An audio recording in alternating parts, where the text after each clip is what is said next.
Hi, it's Dorothy Garning with Scrapbooking Quebec, and welcome to a new edition of Tips and Tricks.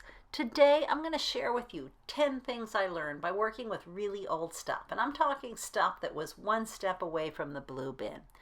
What you're seeing on the screen now are projects I made as a participant in the How to Kill a Kit with Style series, and that's a YouTube stash busting collaboration where participants put together a scrapbook kit at the beginning of each month from their stash, and they share their projects at the end of the month.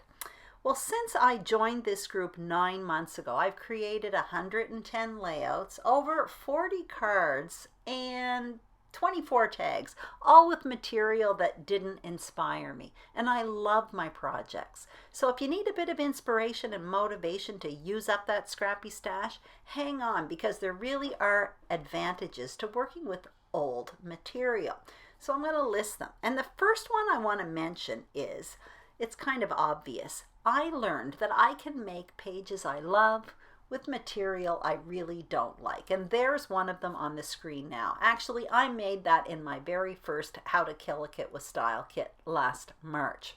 The second thing I learned is, when I cut ugly paper into smaller bits, I like it a lot more. On this page, for example, the banner, the border, all of that was made from paper from past studio calico kits that were kind of leftovers from kits, and I found them boring. But on this page, I quite like it in smaller bits.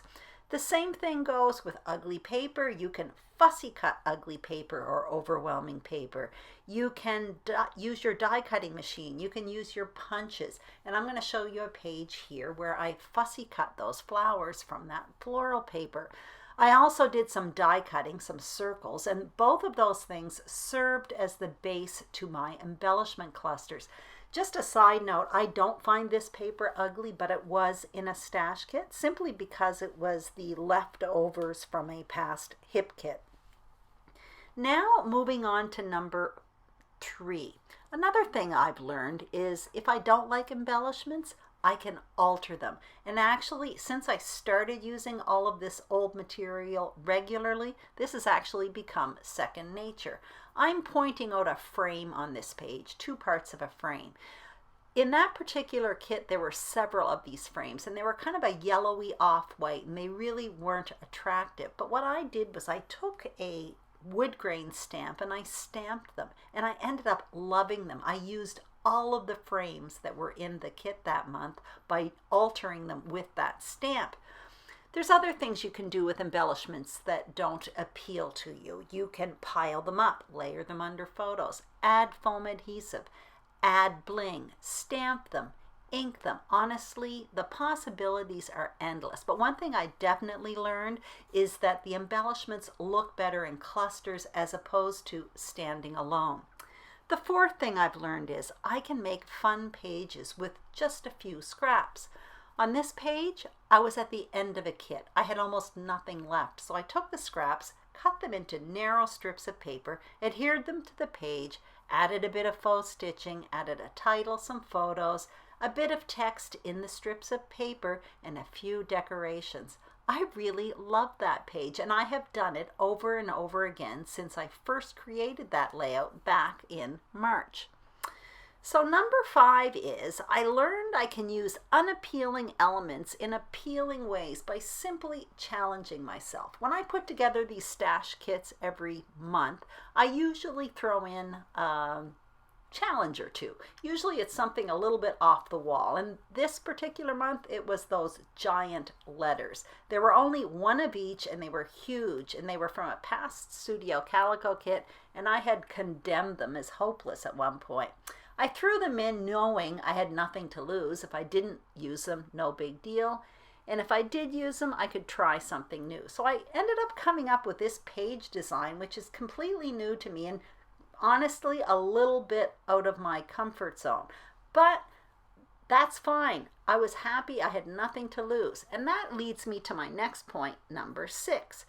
When you use old material, you're more apt to work out of your comfort zone, just like I did here. I would never have come up with this page design, which was clearly directed by those huge letters. I had nothing to lose, only something to gain, and I ended up with a layout that I really loved. Now moving on to number 7. I am more apt to try new techniques, new styles with older material. I like to take risks with older material because if it doesn't work out, no big deal. I can throw it out. This page, for example, I actually did it for a process video, and I will link it up below. What I did was I took a sheet of stickers, which I wasn't ever very good at using, and I backed them all with cardstock and essentially made myself an ephemera pack and layered it up and added some foam adhesive. I ended up liking the technique, and it's something I have done over and over again since then. For this page, it's still number 7, trying new techniques. What I did for this page was I was trying to find a new page design, something new, something different, and this is what I came up with. I ended up doing the ripping. I realized that's nothing original there, but what I did on the right was I created a border 100% with decorations. And once I came up with a design I liked, I did this very same page again with newer material, but the risks, the learning all started with this older material here. And as a matter of fact, I did a process video for this page design, not this particular page. And that's actually something you often hear me say in my layout shares at the end of the month. That's because I often use these stash kits to come up with a page design, to come up with a technique, and then I do the process video with newer material. Now moving on to number 8, and these pages are all from my current November 2019 How to Kill a Kit with Style. And I'm going to talk about tools because I always put tools in my stash kits. This particular tool is an older tool. So number 8, I would like to say, I've learned to rediscover old tools and fall in love with them again. Those tabs that you see, that's a kit from Stampin' Up. It's called Tabs for Everything. There's stamps and there's a tab punch. Well, I've used it in the past, but I haven't used it in a long time. And I'm so happy I put it in my kit because it made me rediscover this old tool, and it's super cool and I want to use it again. Now, moving on to number 9. I actually learn how to use tools. That's right, I do put tools in every month, like I said, but I actually have to learn how to use my tools, especially stamps. Those letter stamps, for example, were in my kit for the month of November. They've been in my stash for a while, but I have never used them, and I realized they work well. I realized I don't like stamping them directly to the page. I realized I could stamp them on cardstock, punch them out, add some foam adhesive, and I also learned that I love the size of them. They're very adaptable to all kinds of projects, so I will be using those again. So number 9 is I learn how to use my tools. And finally, number 10, I learn alternative ways to use my tools. Those tomatoes that you see on the page, actually that comes from a stamp set and a punch coordinating kit from Stampin' Up! That are for apples or pumpkins, but I made tomatoes. So what I did was I did it in red, of course, but I also punched out with a different punch a star. And by placing the star on that apple or pumpkin, it made it look like a tomato. So when you do experiment with your tools, when you end up learning other ways to use them. So those are the 10 things I'm sharing with you that I've learned from using old products, old tools, etc. But also keep in mind at the end, when you have little bits of scraps and leftovers from punched out pieces that you didn't use, cards don't use much material, so you can always make cards, and often at the end of every month I make a few cards. Now what I want to talk about is mistakes. When you use old products, or when I use old products, I tend to take more risks, and that's good because you can't learn and you can't grow creatively unless you take risks.